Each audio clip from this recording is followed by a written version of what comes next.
Welcome to White Label American Podcast. This is a podcast that brings you bold, in-depth interviews with interesting people that are mostly immigrants taking down artificial walls one story at a time. This is a podcast that empowers immigrants to share their stories and listen to those of others. Thank you for joining us.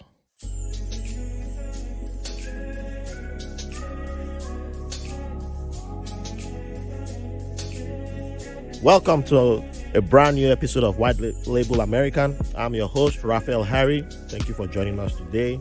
I am honored to have a very special guest.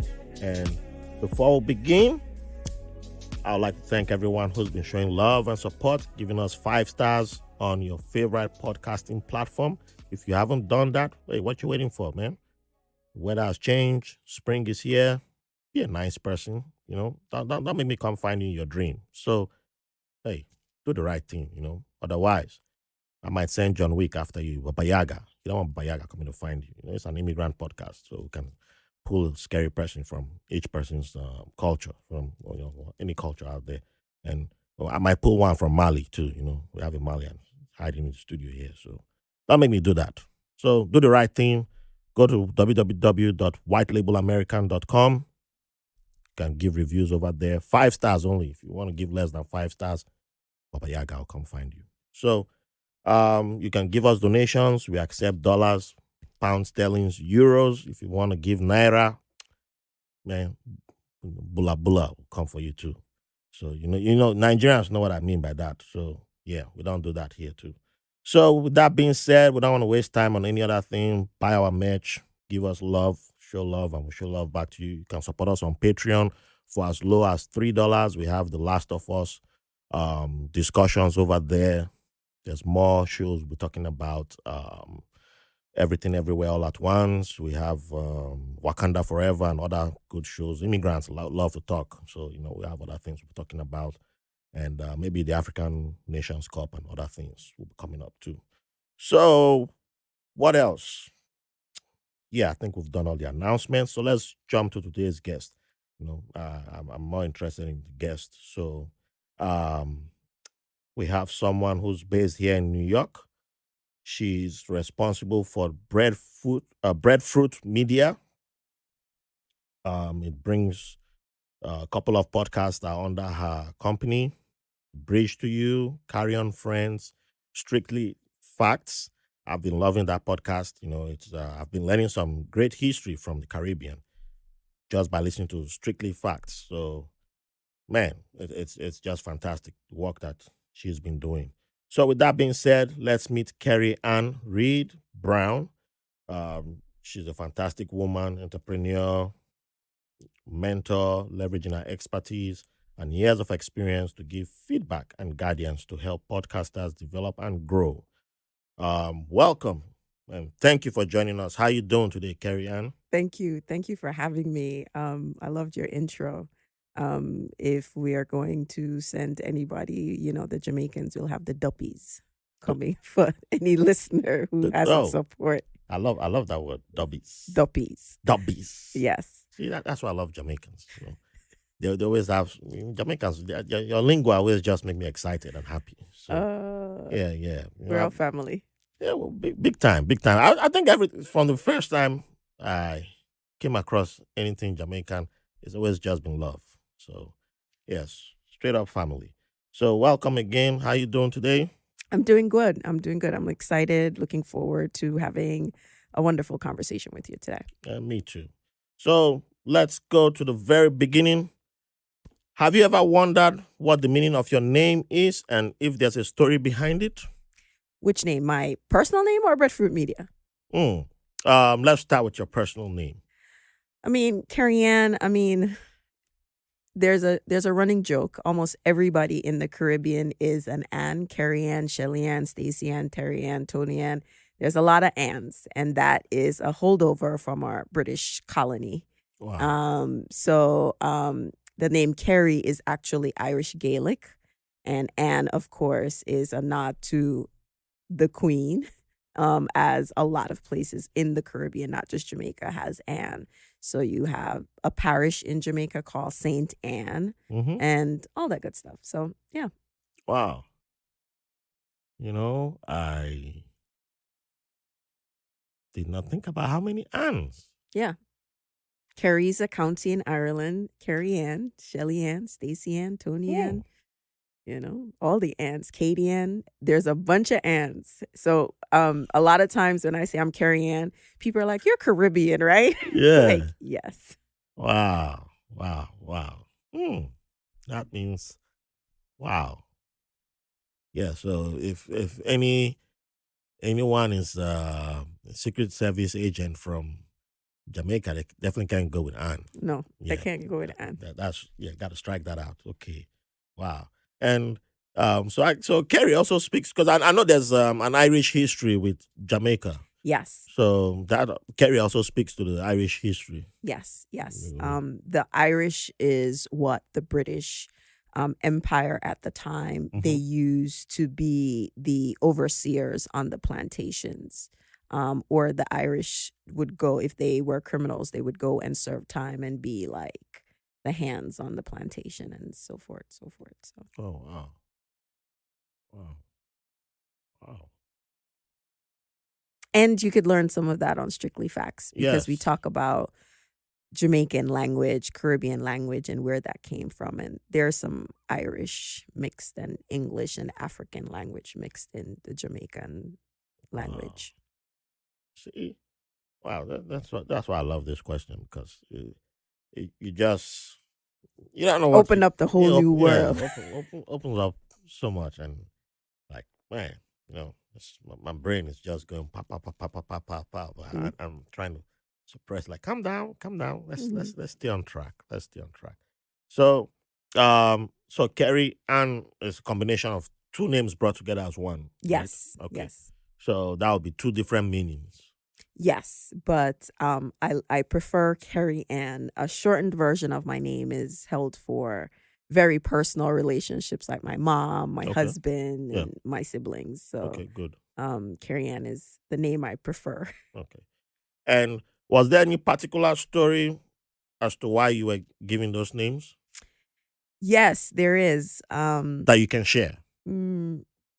So the story my mom said, my grand aunt, which is my grandmother's youngest sister, turns out that we have the same birthday.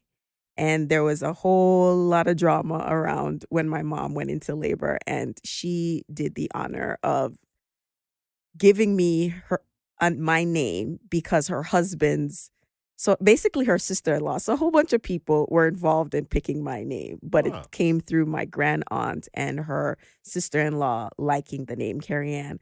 But there was a Marissa thrown in there that was up for consideration, a bunch of other names, and so it landed on Kerry-Ann. That's the story I was told. I find that fascinating. So is it common for women to pick names for kids?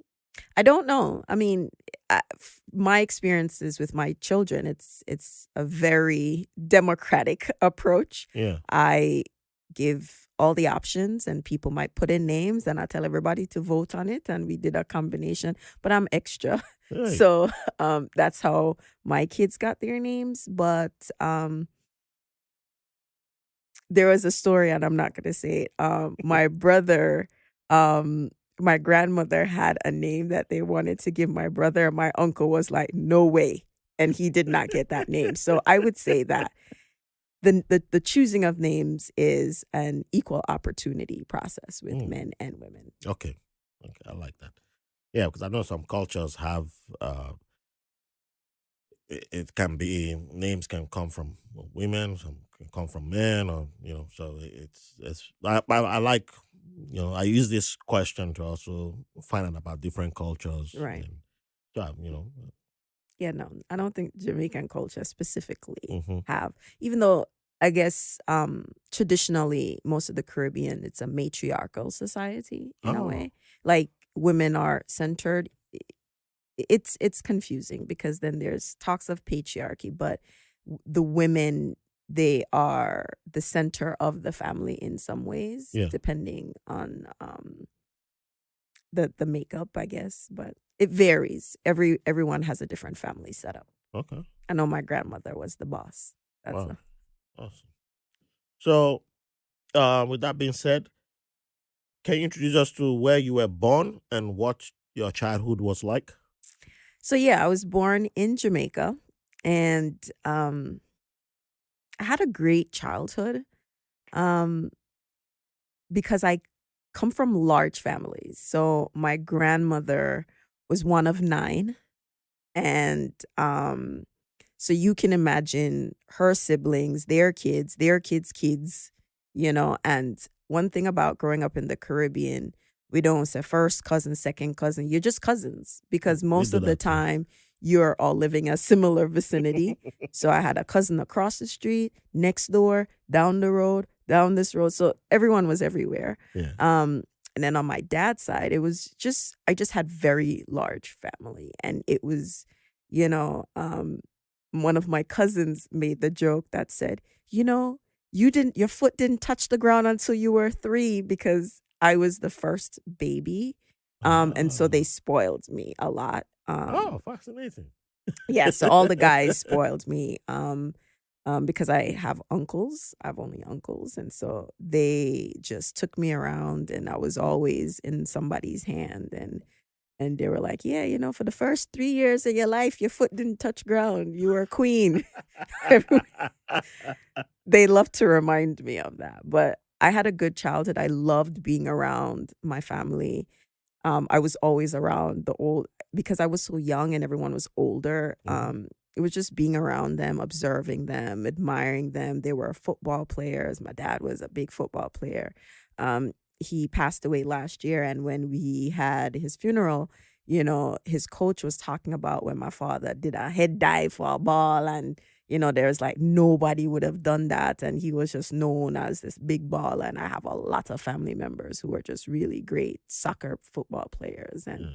I grew up just in that environment. I just enjoyed it. I had a lot of great experiences, and when I moved to this country, and the first time I moved back to Jamaica after I moved to this country, I was telling a friend, like, I don't like this song because, it was a Beanie Man song. And he was like, me have to big up and trust all the ghetto girls. And I was like, why am I have to big up only the ghetto girls? And my friend was like, where you think you come from? I was like, I didn't think I'm from the ghetto. And I didn't think I was poor either, Mm. but it was when I shared the story with my teacher when I came back this summer. It's like it's a state of mind. You didn't grow up thinking that way. You had very rich experiences. You Yeah. didn't have that. And so my my childhood was spent summers going to different places in Jamaica where tourists would go to. And I went on those on church trips because, we lived in church. So there Yeah. was always something. So I had a very interesting childhood. My granduncles were fishermen. And when I'd spend the summer with my dad's side of the family, which literally the airport separated both communities, I would get up early, and it was like watching them go out and come back with big marlins and all these other fishes, and people would come and buy. So for me, it was just an amazing experience growing up. Wow. So, first of all, condolences on the passing away of your dad. Thank you. And you mentioned you were born in Jamaica, but you didn't say what city in Jamaica. I am from Montego Bay, Montego Jamaica. Bay. Yeah, I've heard of that place. Yes. Yeah, because I like. God, I don't want people just I don't want people to have that picture of it's Jamaica's one big city. I'm like, no, Yeah. that's No. that's multiple cities. Yeah. Yeah, so Montego Bay.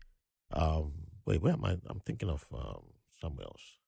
Um, Montego Bay is not the capital though. Montego Bay is the second city, Second and city, yeah. we are the tourist capital of Jamaica, and Okay. it has the largest airport in the region. And so Oh, most people, if they're going to Negril or Ocho Rios, they're flying into Montego Bay and then driving to either destination. wow. So one thing that you said that I relate a lot to is when you were talking about not thinking that you grow up poor. Hmm. I think I've been doing the podcast for a little bit, and that's when I can't remember who I was talking to, but I made that I made a similar summary.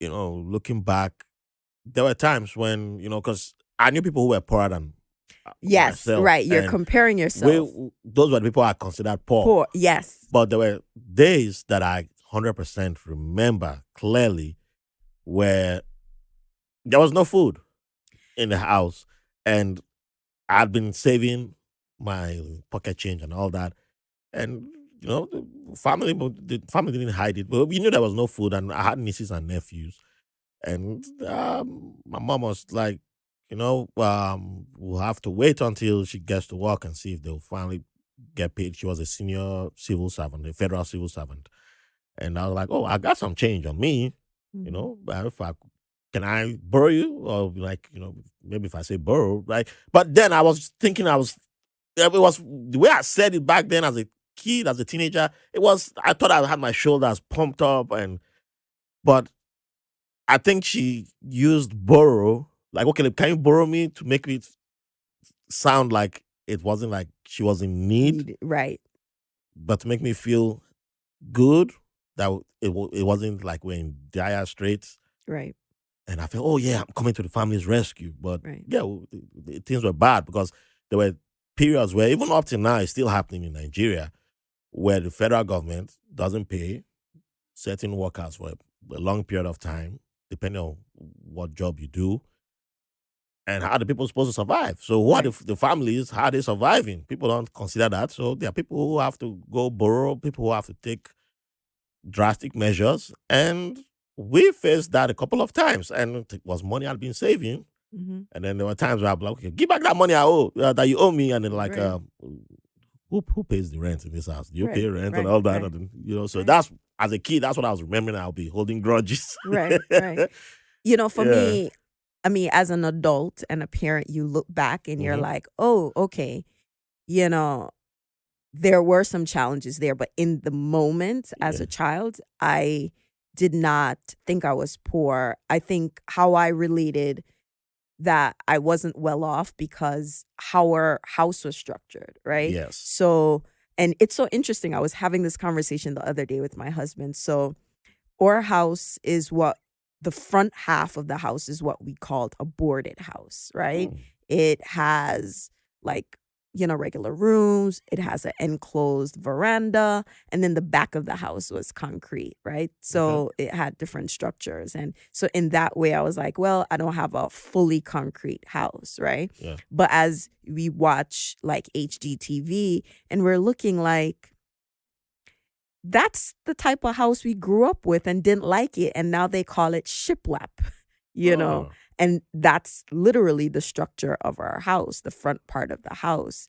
I think one part of it was both economical, but it was also practical. Yeah. Economical was they couldn't afford a fully concrete house, but practical, if you think of electricity and, heat in Jamaica at the time, a fully concrete house is not necessarily the best for a very tropical weather, especially if you don't have, resources to cool the house a particular way. So that was that. And then, when you look back at it, the foods that we were eating, I said, okay, yeah, maybe their money was tight, but I never saw it that way. I know I always had food to eat. I know I had to go to school. I never had to, there was never a day where, or a period where my school fee wasn't paid or, I didn't have food. We always had. And if we didn't have, like I said, a cousin lived across the street, next door. And what I loved about growing up in the Caribbean at the time, the yard is filled with food. There's a breadfruit tree in the front of the yard. You could pick it, you roast it. There's the ackee tree in the yard. Also, you could tell that the community understood that different people had different financial challenges, right? Yeah. So if you go to a store here in the US, you're buying a bread, you're buying a whole loaf of bread. true. back then growing up, and I know it couldn't be only my community, but if you go to the store, you can buy half a bread, Yeah. a quarter of bread. You could buy one stick of butter instead of the whole pack, or half or a quarter.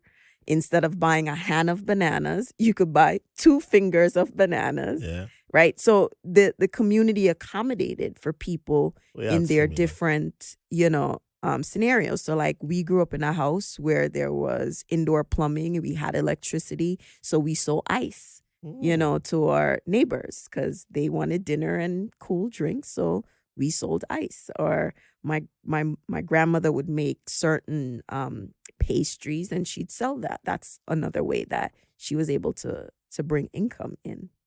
See, you just reminded me of something that I think that was 3 episodes ago with Yuan Wang. She grew up in southern China, and she was talking about growing up at a time when there weren't big supermarkets around, and there was more of a relationship with the mom and pop stores Yep. around, and it reminded me of just what you said. It reminded me of that because I remember because one thing about me was that we moved around. My mom being a federal civil servant, you got transferred around the country, Mm-hmm. so we didn't stay in one place for too long. And but you could go to the little store, and just like you guys, like you got instead of buying the whole pack of sugar, we mostly got the cubes, the sugars in that were cubes. So instead of buying the whole pack, you be like, give me, I need only 5 cubes of sugar, and they'll open a box and give you 5 cubes, and all stuff like a can of milk. You couldn't get some of it. You have to buy the can. Like you Yeah, buy a some can. things you Some couldn't. things you couldn't, but You couldn't some split. other stuff they could split it. Like even I remember cigarettes because I used to go buy cigarettes from my uncles. They'll give me change. You buy Yeah, 2. you give me 2 sticks, and they Yeah. give you 2 sticks. So my But other there was a grandmother. relationship. But Yes. back then, the dream of everybody was like, oh, I wish I could go shop at a supermarket. Yes. But you didn't understand what you'll be giving up Yes. to go shop at a supermarket Market, because yeah. there was like only one supermarket in the town, Yeah. exclusive. That was the name of the supermarket. I remember when my brother-in-law, who had moved to South Africa, came home, and you had to show off. You had to take everybody to go shop there. And we're like, oh yeah. We're so excited, but you don't know what you're giving up, Right. because you can't say, hey man, can I come pay at the end of the month? Yeah. You can't get credit. Yeah. Nope. Yeah. You gotta pay Yeah. right there and then. Yeah. So all these things were included as part of community. Yeah.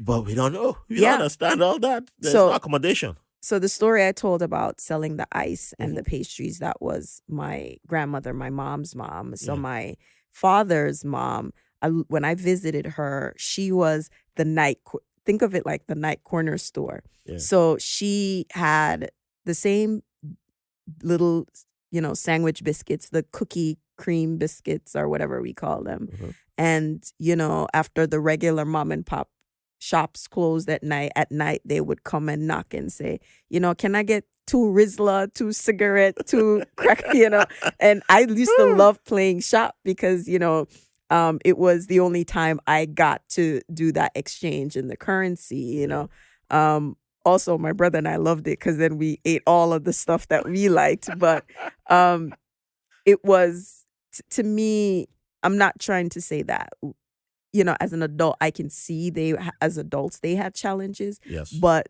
they did a good job of us as the kids not necessarily experiencing that lack. And if there was lack and they had to be creative, we enjoyed being part of this creative process of how are we going to make a meal? How are we going, that type of thing. So that's what I remembered. I relate to that too. And if anyone listening has any similar experiences, feel free to let us know. Hit the contact form on www.whitelabelamerican, or you can leave a voice message, hit the mic also on the website, and share your experiences with us. All right. So I think you may have touched on this question that I'm going to ask, but yeah, feel free to hit me with your best answer. Mm. So, what do you consider your favorite childhood memory to be? at this very moment? um, mm, uh, I don't have one. I honestly don't have one. There's so many swirling All right, in give my us mind. two. All right. So my favorite childhood memory would be anytime my grandmother took us on church trips Okay. and we would travel around the island. So every time there was a church trip, we went to a different historical spot or a recreational spot in Jamaica. So that collectively would be wonderful childhood memories because I'm there with my friends. We're experiencing a new part of the island.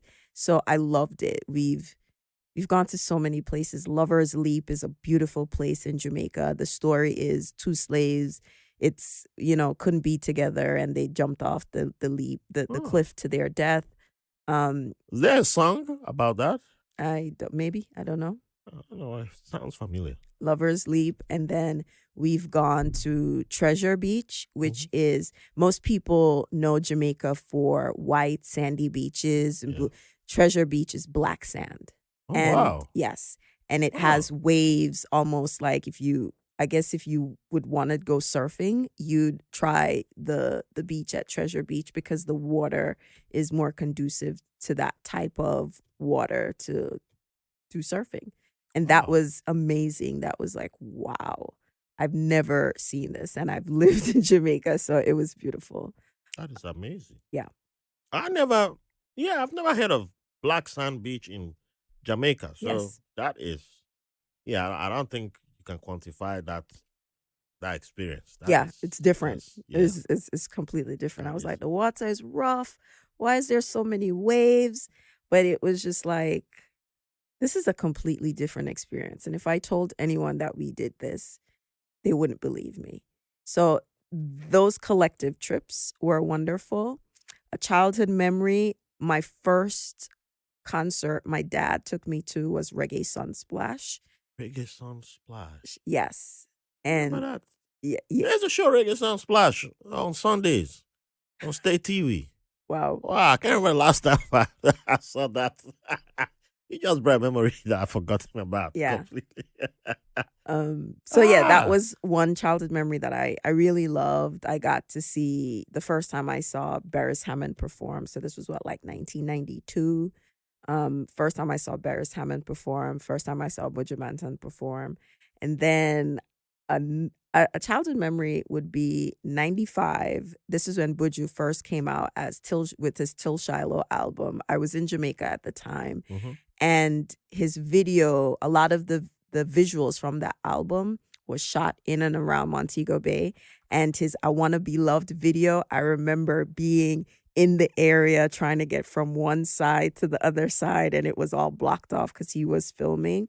So I loved it. And then later that 95, I went to Madison Square Garden for the first time because Buju Banton was on tour with promoting his Till Shiloh album. So Wow. that was amazing. Those are some standout moments for me. I'm still Reggae Sun Splash still bubbling in my head. Yep. You brought a memory that that's I don't that used to be a big part of our Sunday. That was Benin City. Yeah. I think that was the first time. I think that was the first time I saw you. One of the greatest reggae artists that we just loved for absolutely no reason. And that is Yellow Man. King Yellow Man.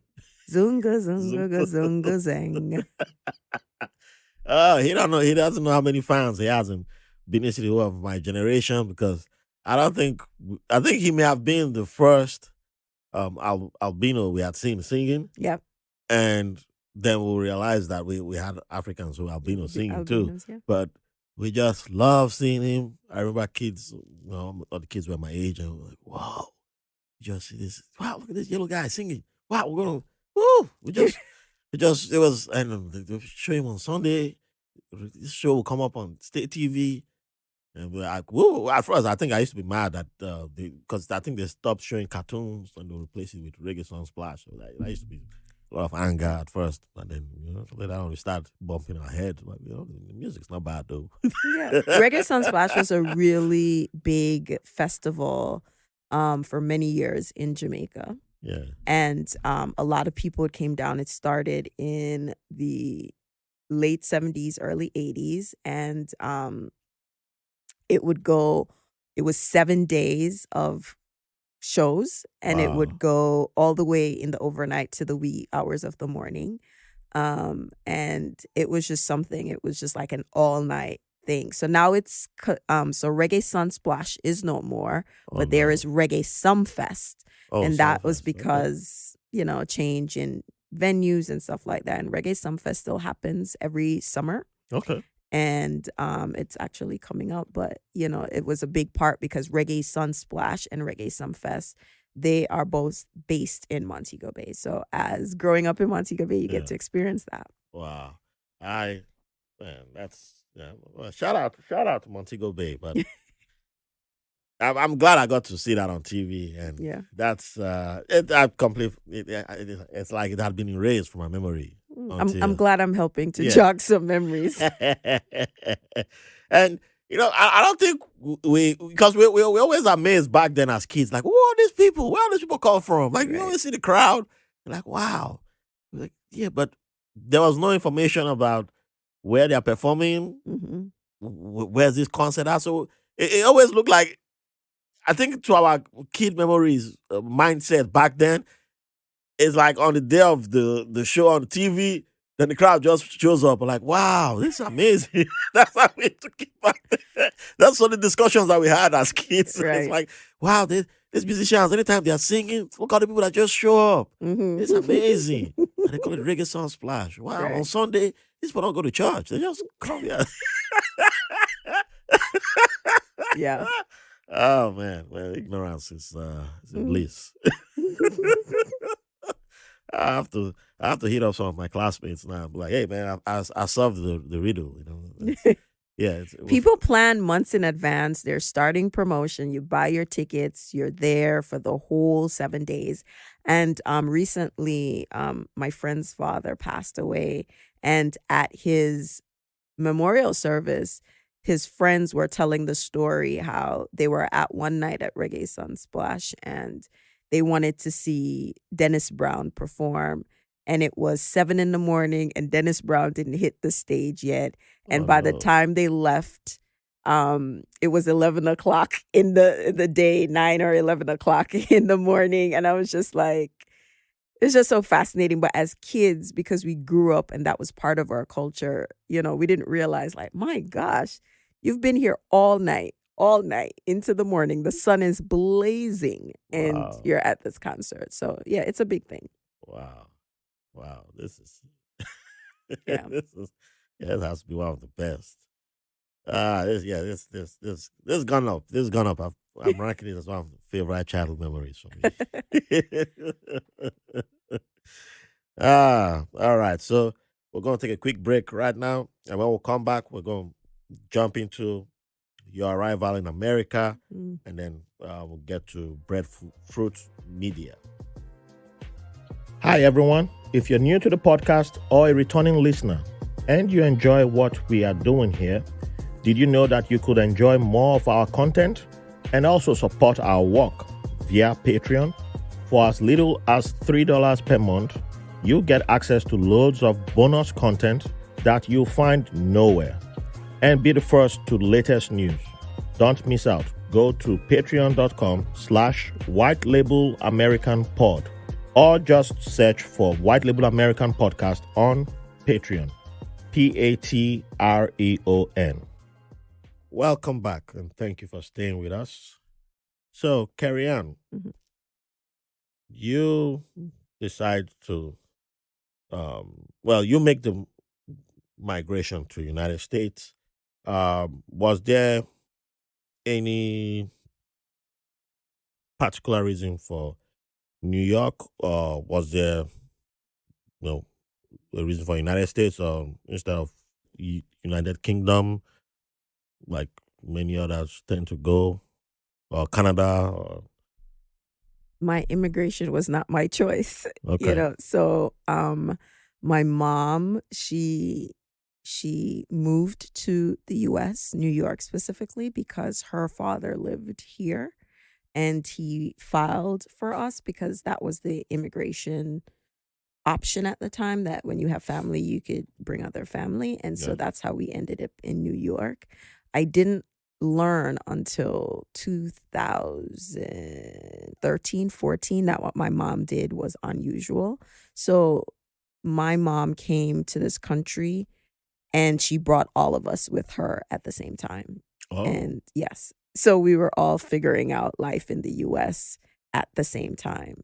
And so, yeah, I didn't have a choice. I was still in school. I left Jamaica at the end of my 9th grade year, which is what we collectively from the British Empire colonization process call third form, and moved to the US. Yeah. So that was secondary school, right? Yes. Yeah. Yeah. I'm still struggle with the grade system here. Yeah. I'm beginning to learn. I might get the hang of it now that I have a kid. Right. But yeah, I've never fully gotten the grasp of it. It's still either you're in junior secondary, if you're not in primary school, or Primary school, secondary secondary school, school, yeah, yeah, and then university university. level. So Mhm. yeah, that's how I talk about schooling. Some people are like, what? I'm Yeah. like, yeah, the British still in me. Sorry. So you arrive in New York. What time of the year? What season of the year did you arrive? Yeah, so I'll tell the story. So it was the summer of 1993, and we all file on American Airlines and fly into JFK. And I live near the airport in Jamaica, so I'm used to seeing planes, but I was not ready to come in. When you're coming into landing from JFK, you're almost on the highway because you at one point it's like hovering close to Yeah. the street. The airport is huge, so it was just like, are we going to land on these cars? That's what I felt like.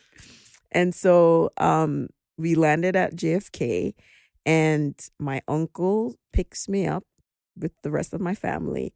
And I'm like, it is late at night. There are a bunch of people on the street sitting playing dominoes and not doing anything. You have to understand that even at that time in Jamaica, like it's late, people aren't outside doing all of these things that I was seeing. So it was a hot August night that we moved to New York. So at least the weather was on your side, Yeah, the weather, yeah. and then came Winter. winter. Yes. How was that switch for you? Well, so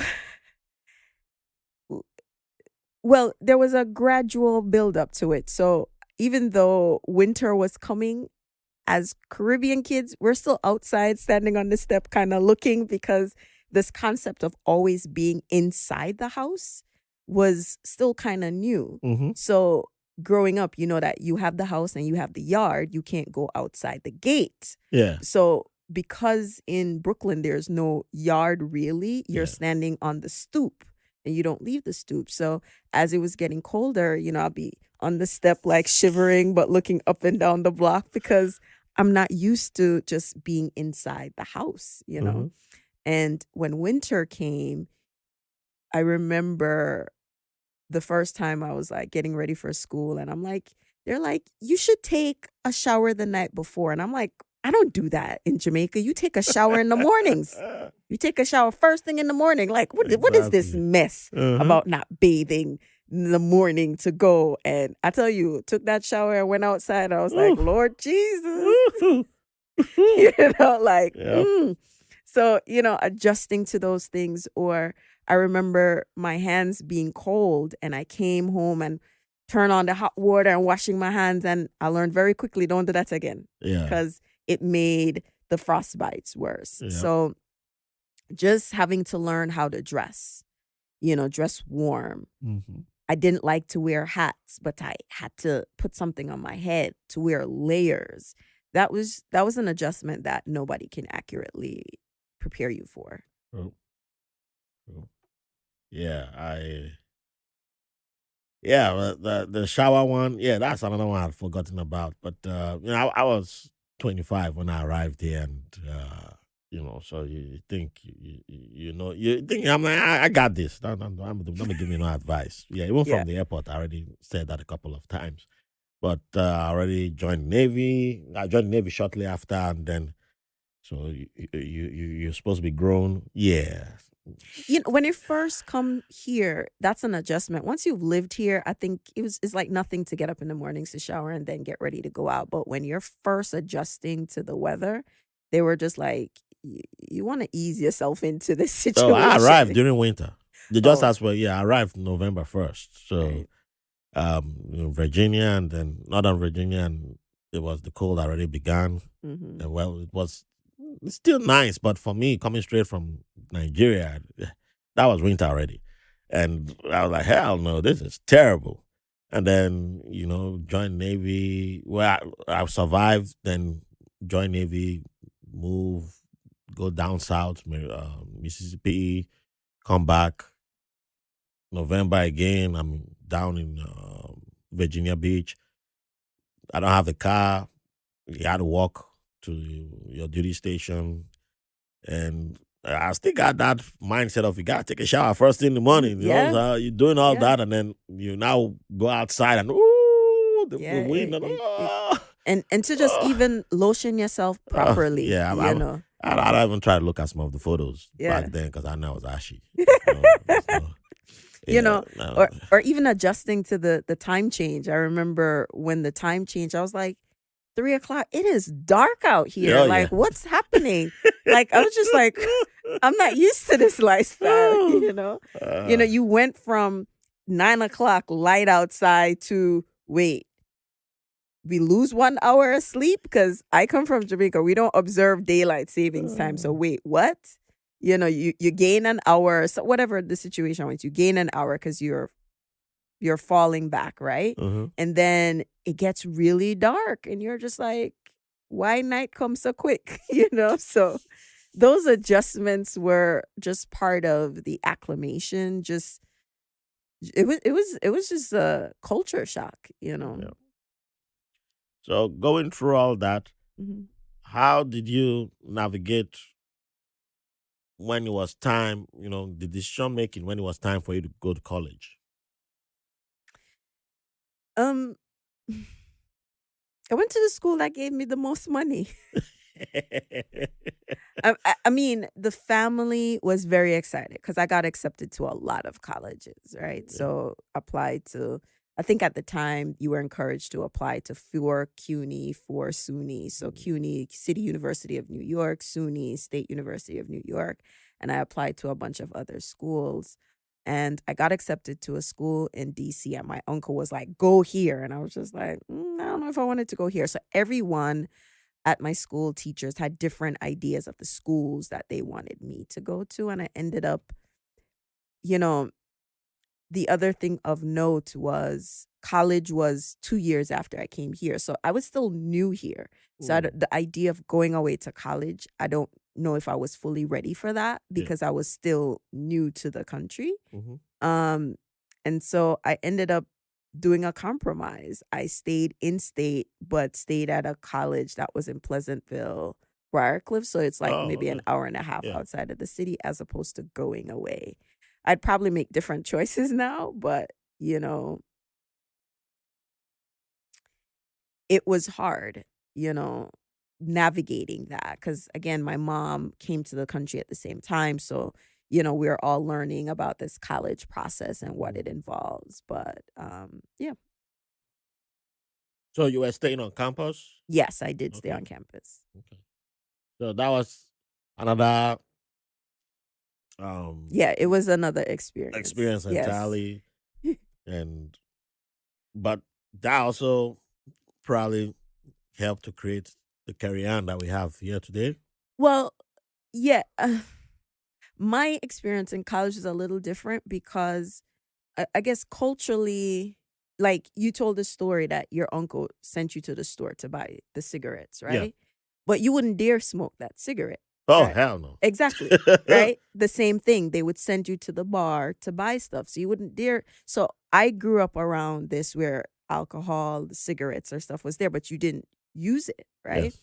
Whereas when I went to college, this idea of this binge drinking or drinking a lot on a Thursday night was very new to me. Yeah. You know, I'm in Brooklyn. We're having a lot of house and basement parties, and this excessive drinking wasn't something that we're used to. I mean, it's there, but it wasn't like, oh my God, we're going drinking in this whole beer cult. That wasn't something. So that was interesting, and just watching how people got really drunk, Yeah.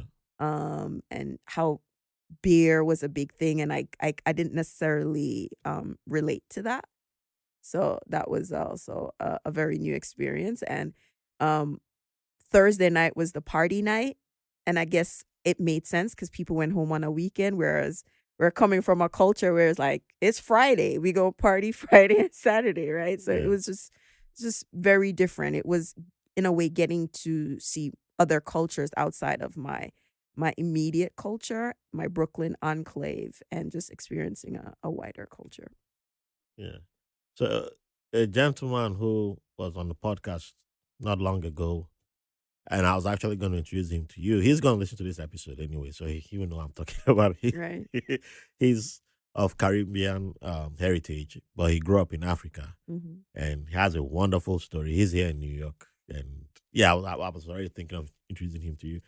He had something similar because he attended college in New York. Walter is shaking his head, so he knows who I'm talking about. You two had almost word for word. Some you just said almost the same thing. Yeah, it's Word very for different word. for us. Like, Yes. you grew up around alcohol. You grew up around these things, but you don't use it. You don't do any of that stuff. So experiencing how people react to it, it was almost like,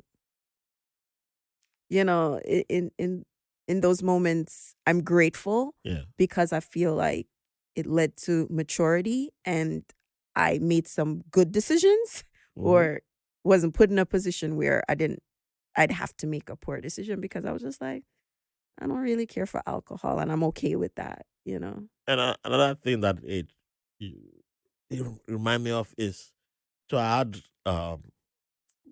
three wonderful women from my daughter's school, and two of them are from Germany. One is from Switzerland, and they were talking about one of their shocks, culture shocks with American educational system, and they were like they can't understand why like college is like this binge drinking. It's like for them, for like Europeans, it's like they got to be teenagers when teenage years they got to be teenagers. Right. But it's like American college is where people who never got to be teenagers get Right. to be teenagers Right. in college. Right. So they were always fascinated by that. Right. By that, we're always seeing Americans do that in college, and even in the Navy, I got to see that, but I never put that. I never was aware. I'll put it that way. I wasn't aware that this was like the teenage thing happening, because like when I was stationed in Bahrain, we had this thing where because ships, all the ships coming, going through the Middle East area, we stop in Bahrain, and before they come, like all of us, we have to disappear from base because you don't want to be around when the ships coming because they've been on the water for like maybe 3-4 months, Right. So they're at and liberty and they're gonna go crazy. but the drinking age overseas is 18. Right. Here So it's and that's the thing, culturally too, in the Caribbean it's the same thing. yeah, So well, these kids once they come out, it's like the base has beer taps everywhere, just specifically for these ships coming in. And these kids like, oh, there's beer here, I can drink, and they just run and start putting them. They just, it's like, dude, the beer is not running. It's not running away. Yeah. Just drink, it's okay. Yeah. And they just start acting a fool, and you're like, wow, yeah, okay. And the foreigners on the base will be like, wow, Americans, do you guys not have beer in your country or what?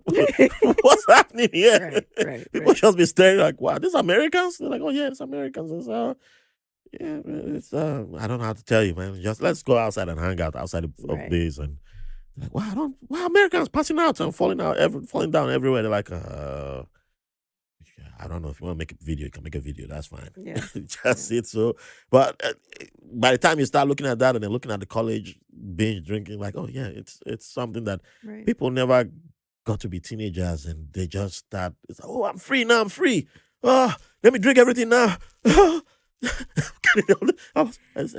like, wow. I could see that because I kind of said that, by the time I got to college, I've been to parties, the rule was at the time, whenever we went to parties, it was my cousin and my brother, all three of us had to go. Mm-hmm. I mean, you still had to ask my mother like 2 months in advance Yeah. of the party, right? If you could go, and you better be on the straight and narrow, your P's and Q's all the way up to the minute you want to leave. Because if she feels like, you know what, you guys not going anywhere, you're just not going anywhere, right? Yeah.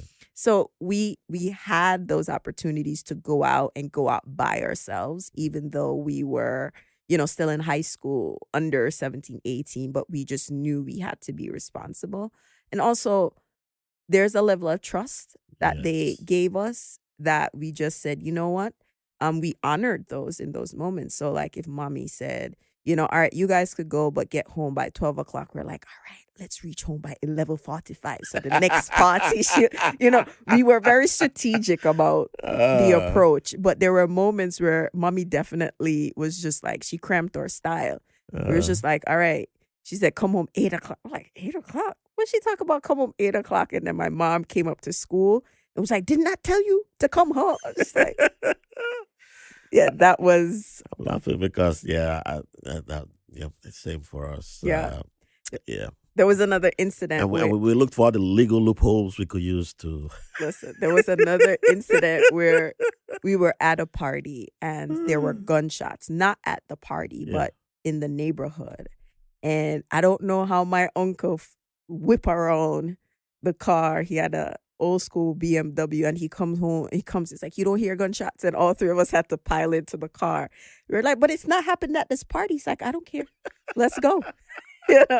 So those are just moments where you're just like, ah. Oh man. So.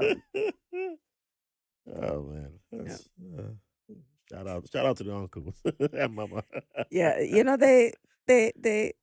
we definitely had moments where we were just like, oh my gosh, they're killing our style. But at the same time, they gave us so much freedom. We had a party we had a basement. We had a lot of parties down there, and they allowed us to have parties. So I guess by the time I got to college, there was just like, this isn't new. Been here, done this. I've been to parties where adults were there. Like my cousin was sharing the food, and I was behind the bar helping to serve, So, but you didn't drink it because you just knew that, like, what?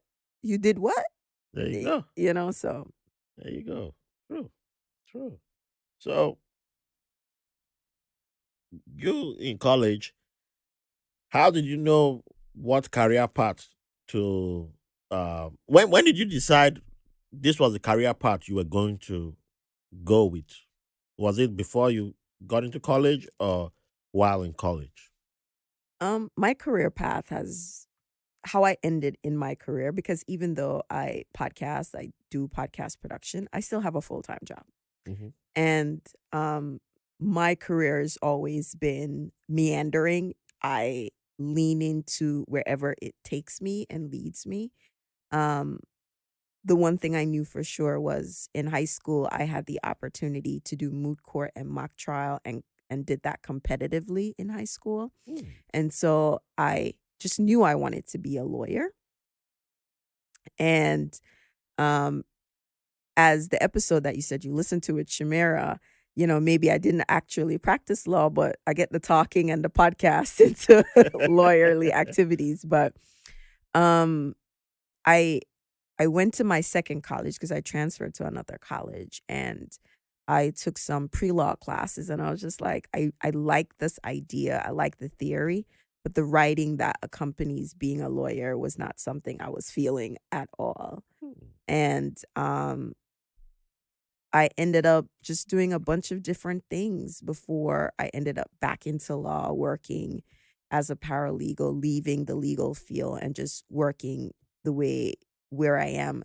And I think it's leaning into the exploration of what my career meant to me or what my interests were. That's the guiding factor Mhm. of, is this something that I really enjoy doing in every one of my jobs? And I've had multiple jobs. I've worked in interior designs. I've learned so much. I worked in a dentist office. Wow. I've done a bunch of different things, and they were all interesting, and I've made it my own or learned in a particular way. But I think the career that I've had in the last couple of years is well suited to who I am, which is I'm curious. I get to be strategic. I get to, organize, do all the things that I want to do. And then it allows room for me to do my podcasting and grow from that, apply skills that I've learned from podcasting to my career, and take what I've learned in my full time career and apply business principles to what I do in podcasting.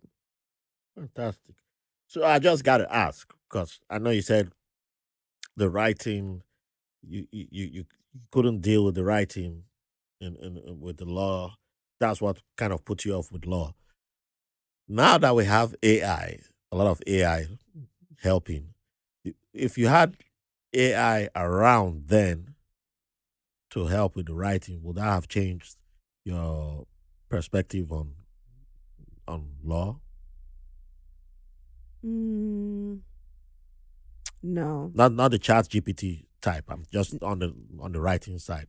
The best output from any of these AIs is dependent on the input you give it. True. So you still have to give it something good Well, for that's it true. to expand on it, right? That's true. So I think I mean, now I'm better at it. And here's a moment of vulnerability. The reason why I didn't like writing was, I remember I was in a political philosophy class. I loved the class. I loved it.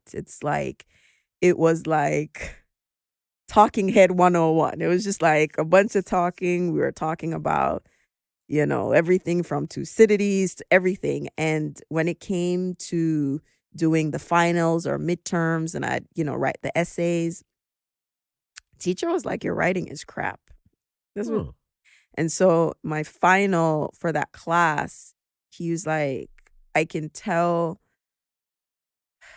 that they didn't spend a lot of time on writing in high school for you, because your writing isn't very good. And that broke me. Wow. So um he actually gave me a failing grade, and he said, I'll give you a better grade if you redid this final paper. I never did it. I couldn't recover from that comment. Wow. And so in Really? my head, I say I'm not a good writer. Other people beg to differ. They're like, you know, you're the one I come to proofread my stuff, right? But I just remembered that comment. And Yeah. so I was just like, yeah, nah, writing isn't for me. Hmm. It is a strong comment, and it is. I can relate on that because I once wrote a book when I was someone else has given me a different feedback on that, but I think I was how old was I then? Probably I was 11, 12, between 11 and 13, Mm. and I wrote a vampire action story. Probably yeah. Back then, you didn't know about plagiarism, and I gave it to somebody in my family to read, the person who I thought I was closest to. And all I remember was the guy read it and started laughing. I Mhm, was just laughing. I was like, what the hell is this? mhm. So I had my head down and just in the walk of shame, I walked away. And the person was just laughing. It was just what? And that's all I just Yeah. had in my head. Anytime I tried to write a story back then, and we're like a group of boys, six of us, and we had an acronym for our first names.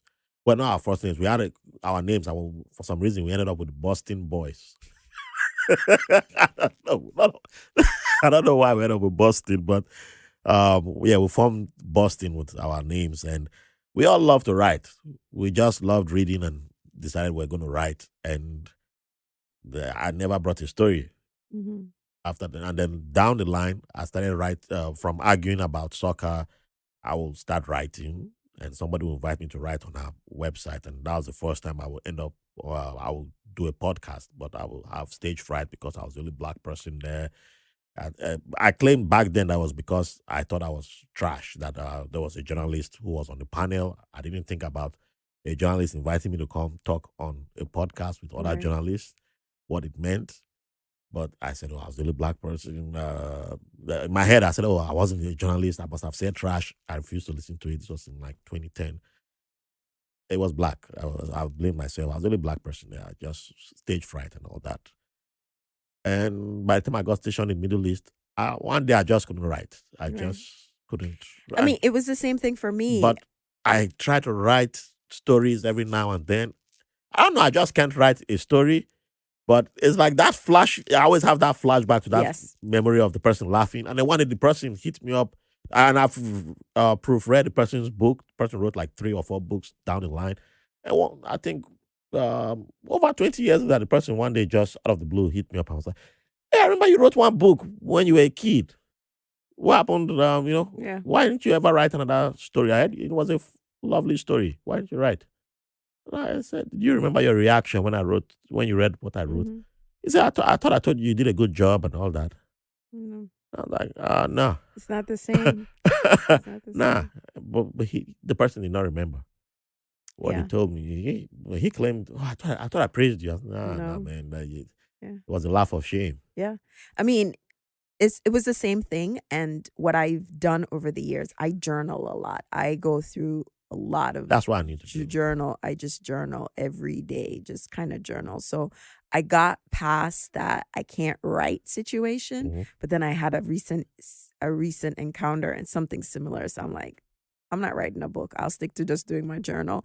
But those things, they create a block. Like I was telling the engineer earlier about, audition and being that experience, it just blocks you and you're trying to get past that. Yeah. But the feeling of failure, or there's a book I read recently called The Artist's Way, and the author spoke about these creative wounds because what we're doing or creative works are children, right? And if someone attacks or child, we get defensive and protective, and we don't want to share a new child or creative work with someone else. And it was exactly the experience. Was just like, I don't know if I want to do this again. If I do this, I don't know if I want to share it because I don't want the humiliation and the hurt of someone rejecting my baby. Everyone remembers, that famous line Erica Badu said, with Tyrone, I'm an artist and I'm sensitive about so it comes part of the creative process. And it just reminds me we have to be careful who we share that initial work with. Are they creating a safe space? And it's not to say that, Raphael, you're gonna be like, Kerry-Ann, that was great, that was awesome, but can you give me feedback that is constructive? True. Right? Because telling me that my high school didn't pay attention to writing is not going to help me to rewrite it because I don't know exactly what I did wrong, So is it going to be constructive, actionable? And are you going to give it to me in a space where I can receive it and do what I need to do to improve on it? Because at the end of the day, we want to improve, but are you giving us a feedback in a way that we can hear it, receive it, and take action on it? Very important. I do write now, though. I've been writing a newsletter. Actually, I forgot to send one this week, so I need to. That's a reminder. I will. I will. For those listening, well, by the time you get this episode, It'll be don't up. worry. You'll have gotten your newsletter. That's the point. I will. But I do. I think one good thing was that I set up a Patreon, and I think that's where I started test running my writing. Mm-hmm. And the person who gave me a different perspective when I shared that story with him about he was on the podcast. He's also a writer. He considers himself a critic, although I think he goes too far with it. That's my personal take on him. He likes challenging governments, but he said about the reaction of my family member laughing at me as a kid. He said art always has different forms of reactions, and laughter is a reaction. I should always remember that. I said, yeah, but I was a kid. But I get his point, but I said I was a kid, and he said, yeah, he agrees. But I shouldn't forget that brought out a reaction from the person. Mm-hmm. So whenever that memory pops up in my head, I should let that be a remembrance. I should remind myself too that I also brought out a positive reaction. I can repurpose that too in my brain. I say, okay, that's one way of looking at it too. Yeah, for sure. Yeah. So, you started a company called Breadfruit Media. How did you come about the name Breadfruit Media? How did you settle on the name for? Because I'm trying to do something similar to not not I would say I'm trying to set up my own thing officially. But I don't think I've been able to settle on the name. But I love that name that you have. So how did you decide on the name, and when did you decide that you're going to start a company? Like, what was your motivation for that? So, how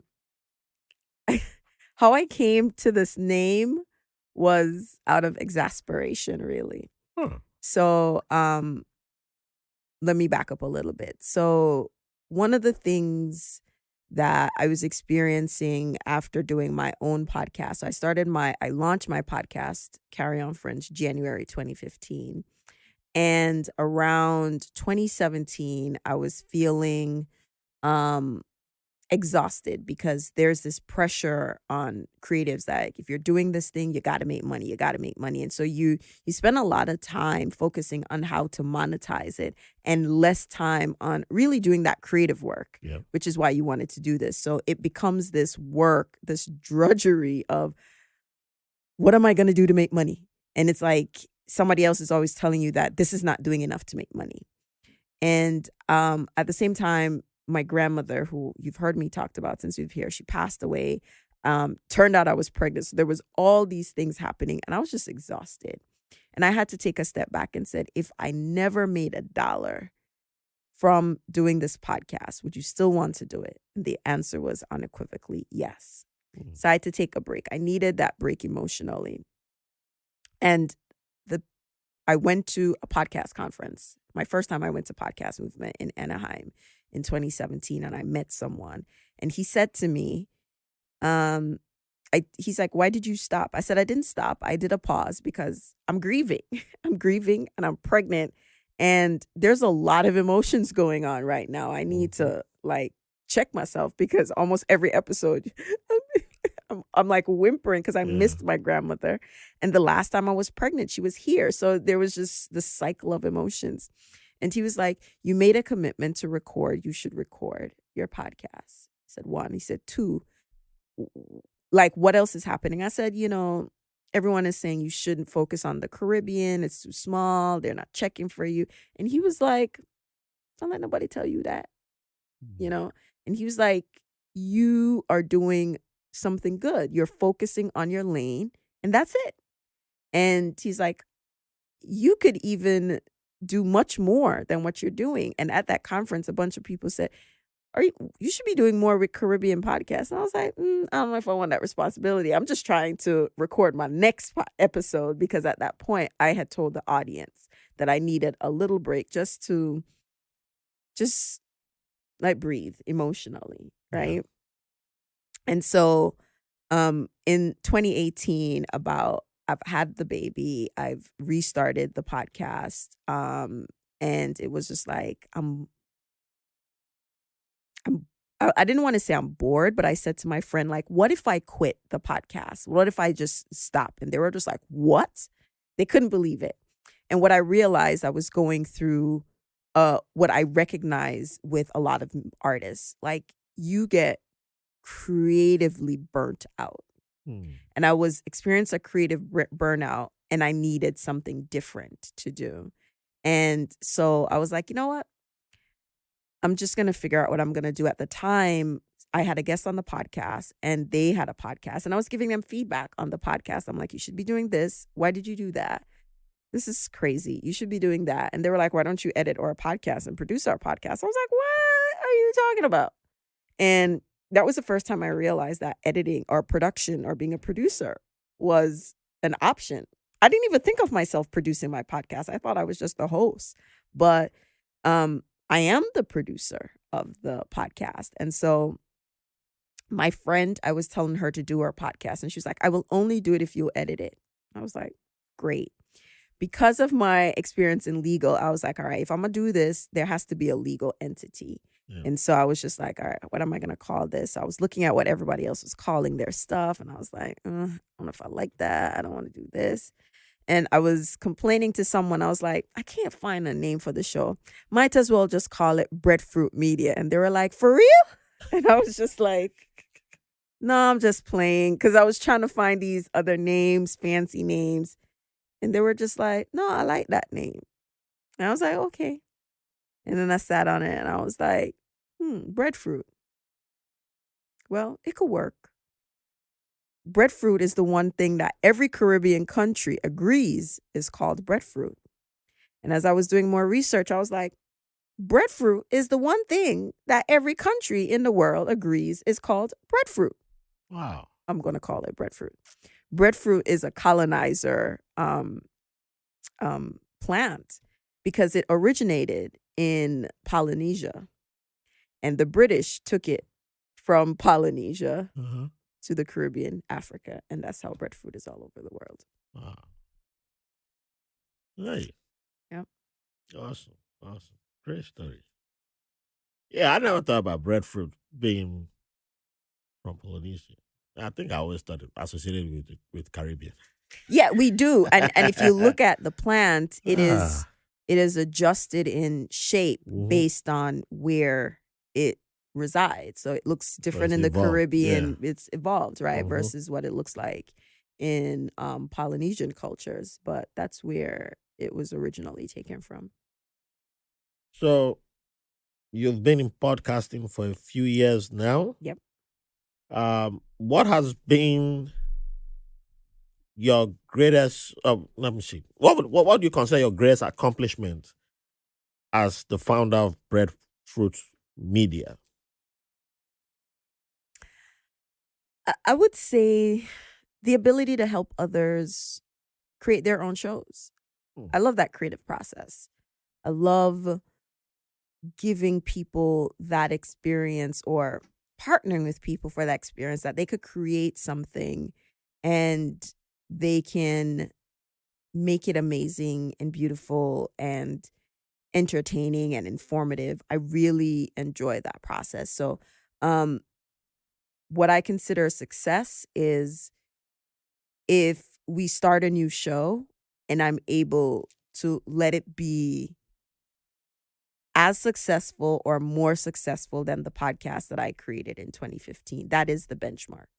I'm not creating it to stifle anybody's success. If it's more successful than mine, that is the goal. And I'm very proud that all the shows that I've worked on, they are successful in their own lanes. And we've created different definitions that for each host and what success looks like for them. Because they're obviously different people and their shows have different topics. And so the goals obviously have to be different. And so the success has to look different. I love that you recognize each person's success has to be different and will be different. And yeah, I think that's something that needs to be said out loud and always needs to be recognized. Yeah. Yeah, I think you're doing a great job. Thank you. And you'll go further with that. I got faith in you. So, in what ways? And I'm gonna make this question is gonna step out a little bit from Breadfruit Media, since you're in the podcasting industry. In what ways have you seen the podcast industry change over the years, and where do you see it going in the future?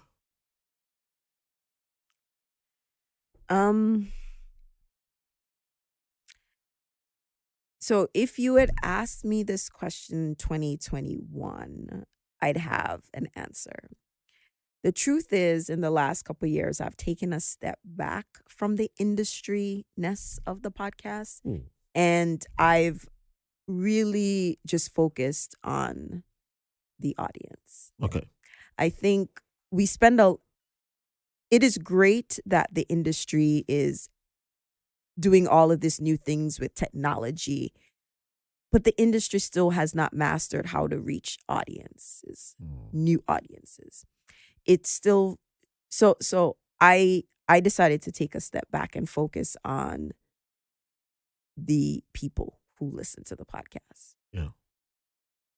Because without the people who listen to the podcast, we don't have an industry, True. period. And I felt like I had spent a lot of time trying to be known in the industry or to know what's happening in the industry, losing sight of the most important people, which is the audience. The audience. Yeah. And connecting with them and giving them what they want. And really, that is my priority. I still observe what's happening in the industry. I try to be aware of what's happening in terms of technology. But at the same time, my listeners, the audience that I want to reach, they don't care. Your audience doesn't care. I think it's great that the industry cares, but does it have a huge impact on the audience that you're trying to reach? And if the answer is no, then we got to focus on what gets the audience to listen and to tell other people to listen about the podcast. And I haven't cracked that code yet. The industry still hasn't cracked the code on monetization for smaller independent podcasters, which is important.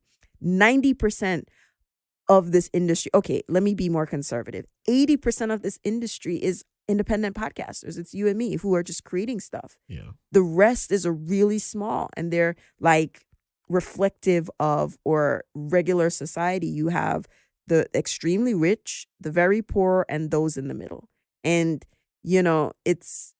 we're looking at old models to monetize, and it doesn't work.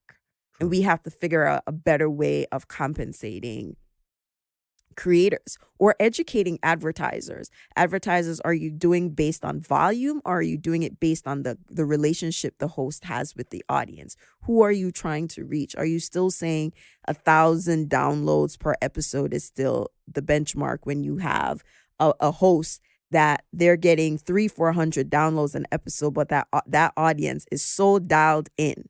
Yeah. Like when I also understand that I'm speaking from maybe a place of privilege, because when I started podcasting, there wasn't all of this hoopla. When I started, I was top 10, top 20. I didn't know anything existed. Someone emailed me and said, you're on this list and your podcast was, 20, whatever. And so I can say that I've had the longevity on my side. Yeah. But as more podcasters coming the space and my audience has more options to listen, I can't sit on those laurels and say I'm fine. I have to figure out how to keep the audience engaged and want to come back to listen. And there's less focus on that. There's more focus on how we're going to advertise. The reality is that we are creating content for the platforms. We're not creating the platforms aren't created to accommodate our content. We're creating content for them. Platforms, that's true. Yeah. Right. And the more they get us to create, the more we get into this hamster wheel of creating. And we're thinking we'll get more downloads, we'll get more listen. And we're just working for the algorithm as opposed to working for the audience. And I had to take a step back. For one, I was just burnt out. True. I was burnt out. And also, I just took the year back. We met through Corey, and I had to take the step back because he thought I was pod fading. I was like, no, I'm not pod fading. I'm grieving. And at the time, and I wrote this on the blog, I had to do the bare minimum, like all the extraness. The bare minimum was I needed to edit my client's episode and made sure that my podcast had its episode. And those were the things that I focused on, and my audience. And so I've just been doing that, and in the process of doing that, regaining the creativity that I have and being excited about projects and figuring out, okay, how am I going to kick off this new project, and then worry about the industry later. Because if I have a conversation with any of my listeners, they have no idea what this podcast industry is, nor do they care. They don't care. And I had to balance that and say, you know what, I have to push my energy to what the audience wants. Don't focus on what anyone else is doing. figure out what I want to do that I'm excited about, that the audience is going to hear and be like, yes, this is what I want. You know what? I think I needed to hear that. Thank you. You're welcome. Thank you. And yeah, I also took a big break towards the end of last year. I was just like, after my third year anniversary, I was just like, yeah, you know what? Yeah, I'll take a break and come back. And a few people were worried. And I was like, nah, it's not. But it's important. And people cannot take a break. And I wrote this also on the blog. Like, creative burnout is a thing. It is. It is a thing. Religious, I'm Christian, but there's almost every religion, there's a balance. There's harmony in work and rest. True. And if we're always working to get the most downloads, if we're always doing this, when do we have time to step back and say, you know what, Raphael, you and I, we need to do like a creative retreat where we just kick back and we just relax and say, all right, we're just enjoying, and let the mind then take over and bring us to creative options or opportunities. We can't do that if we're constantly just driving the mind to just record and create and create and create. We need that balance of rest. Exactly. So we do. All right. I could talk to you all day, but I have to start wrapping up before Walter kicks me out of here. So let's step away from your company and podcasting. So you've already touched on this earlier on, but we're going to come back to this again. So everybody who's been on this podcast is considered a dancer. If you say you don't dance, will you stop recording and kick you out of the studio right now? So we need you to give us at least 3 artists that can keep you dancing for an hour, and we know obviously that you dance, so you can't even deny that. No, for sure. In high school, I was the dancer. Like, see, that's all right. That's why we love you. I was the dancer. We need you to give us at least 3 artists that can keep you dancing. So now you're gonna give me a conundrum now, because usually I try to make this a trick question. I can't even twist this anymore, because how am I going to twist this? I know Zoo here is happy now because he's like, somebody finally got Ralph. Because every other person have making this difficult for them. So I usually say you can't give us the most popular artists, but I know you're still going to give us some names that I'm going to be like, dang, that's still a popular artist. But even though it's not a popular name, I'm like, But you already gave me Reggae Sunsplash. So you know what? I won't make the rules tough for you anymore. It's all good. You're already on. You're already on one of the favorites. So listen. I have my catalog is deep. All right, I have a whole history of. I was thinking of how to twist this, but I'm like, you know what? It's all good. It's all good. So yes, at least give us at least 3 artists that can keep you dancing for an hour. If you want to make it all Brooklyn, all Montego Bay, whichever way, it's all good. You're good to go. All right. I'm gonna give you categories. So, okay. If it's present day, Ding Dong. Okay. If it's just dancehall period, anybody in that catalog, Beanie, Bounty, Sprague Benz, all of those guys. Even if it is not dancehall, we got Barris, we have Dennis Brown. Any art, I'll be dancing. If you're talking hip hop, we could go old school. We could do Salt and Pepper. Hey. I was listening to Biggie on the way. So we could go throw Brooklyn in the house. Yeah, we could do whatever. We could do house music. So we could. Let me think. You said specific. Let's see who we're going to pick. We could go wide. So Black Box, CNC Music Factory. They're old school, so I can still dance to those. CNC. Yeah, that's yeah. So we got real one. We got range. We'll dance. All right. Well, that's enough. That's enough collection right there. That's yeah. You're a real one. All right. So you live in New York City. One thing this place is known for is good food, and you're also from Jamaica. Good food. So when it comes to cuisine, we need a go-to meal. So, but we're gonna make this question two, break it into two. So, if I arrive in Montego Bay right now, Mm-hmm. what's the go-to cuisine that I need to have? And then tell us your favorite go-to cuisine in New York City. Oh boy, I don't know what to tell you. Montego Bay. I mean, it depends. It depends on what you want. Um, Oh no, you gotta give us one that it can't be like I visited Montego Bay without having this. Like if I don't have this cuisine, it doesn't count. I've been to Montego Bay. I mean, what I like, they're very authentically Mobe, which is short for Montego Bay.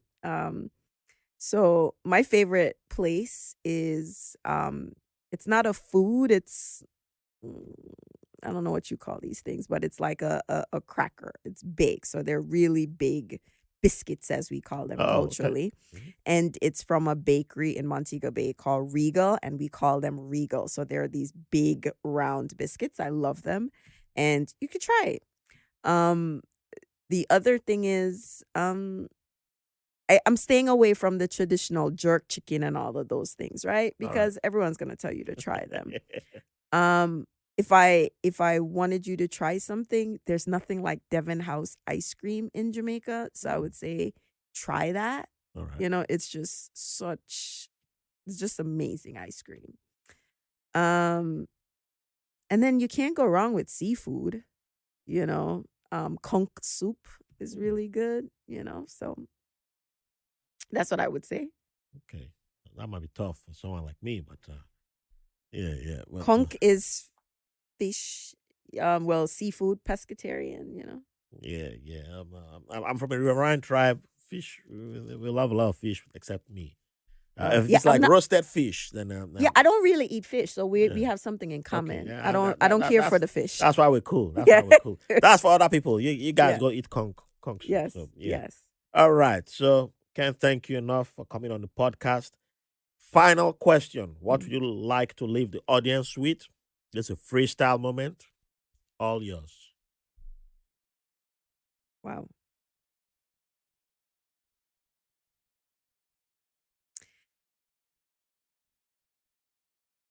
Your life and experiences are not mistakes. They're opportunities to grow, mature, and they're also opportunities to help others. They're for you, but they're to help someone else grow and mature and learn. And um, we can spend a lot of time beating ourselves up for making a silly decision because then we end up this place or that place or going through something. But those experiences are to sharpen us, shape us, and help others. That's it. Beautiful. So, as my people say, umbana, and I was trying to remember how your people say thank you too. But I forgot that one. Yeah, enche. Yes, I mean, y'all don't make it easy for me. Um, which one? Asante Sana is the simpler one. I'm trying to remember. Remember, I forgot the Gambian one.